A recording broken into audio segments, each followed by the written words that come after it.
அந்த போட் இருக்குது அந்த பக்கம் இருந்து ஆரம்பிச்சு அதுதான் இவ்வளோ வந்து படிவம் ஆயில் படிவம் இருக்குதுன்னா தொட்ட உடனே கை பூராமே ஆகுது. அப்புறம் என்ன இருக்குதுங்க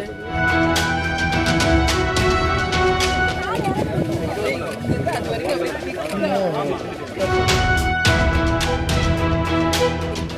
ரெயின்போ கலர் எல்லாமே ஒரு ஆயில் படிவம் இங்க இருக்குதுன்றதுக்கு நம்ம கண்ணெதிரிலே ஒரு சாட்சி இது.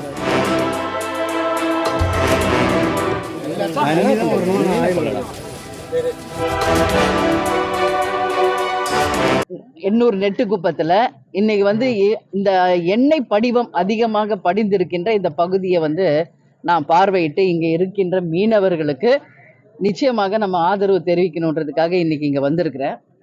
இப்போ காலையில இருந்து இந்த பகுதி எல்லாமே நம்ம பார்த்துக்கிட்டு இருக்கோம். இந்த அளவு வந்து ஒரு எண்ணெய் படிவம் அடிக்கடி இது நடக்கிற ஒரு விஷயம் தான். எனக்கு நல்ல ஞாபகம் இருக்கு.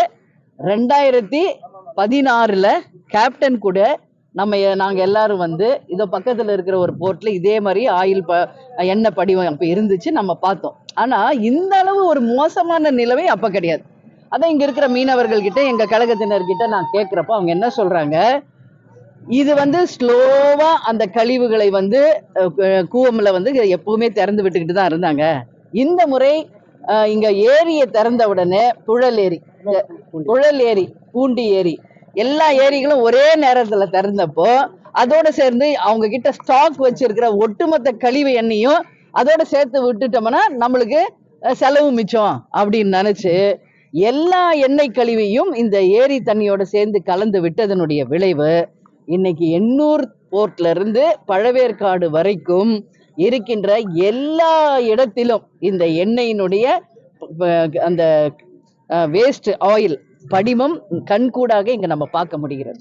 இப்போ நம்ம வானவில் வந்து எங்க பார்த்திருக்கோம், 7 ரேஸ் வந்து நம்ம வானத்துல பார்த்திருக்கோம். ஆனா இன்னைக்கு கடல்ல இந்த நிலத்துல அந்த ரெயின்போ கலரை பாக்குறப்போ உண்மையிலேயே எனக்கு மனசுக்கு வேதனையா இருக்கு.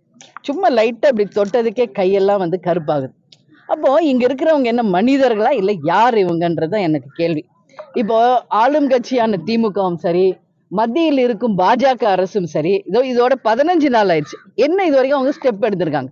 இது ஒண்ணு ஃபர்ஸ்ட் டேவோ 2வது நாளோ கிடையாது, 15 நாள் ஆயிடுச்சு. உறுதியாக நான் என்ன கேட்டுக்கிறேன், தேசிய முற்போக்கு திராவிட கழகத்தின் சார்பா கேப்டன் ஆணைக்கிணங்க இந்த மீன்வளத்துறையினுடைய cabinet minister mister Hardeep Singh Puri கண்டிப்பாக இங்க வரணும். இங்க வந்து இந்த மக்களுடைய என்ன ப்ராப்ளம், இது எந்த அளவுக்கு இங்க உயிர் வாழ்கின்ற கடல் வாழ் உயிரினங்களும் சரி, இதை நம்பி வாழும் மீனவர்களும் சரி, இங்க இருக்கின்ற மக்கள் எந்த அளவு பாதிச்சிருக்காங்கன்றத நேரடியா வந்து பார்க்கணும். சும்மா கிடையாது. இனி ஓட்டு போட்டு ஜெயிச்சுட்டு அங்க டெல்லியில உட்காந்துக்கிட்டு லஞ்சம் ஊழல் பண்ணிக்கிட்டு சீன் ஓட்டிக்கிட்டு இருக்க கூடாது.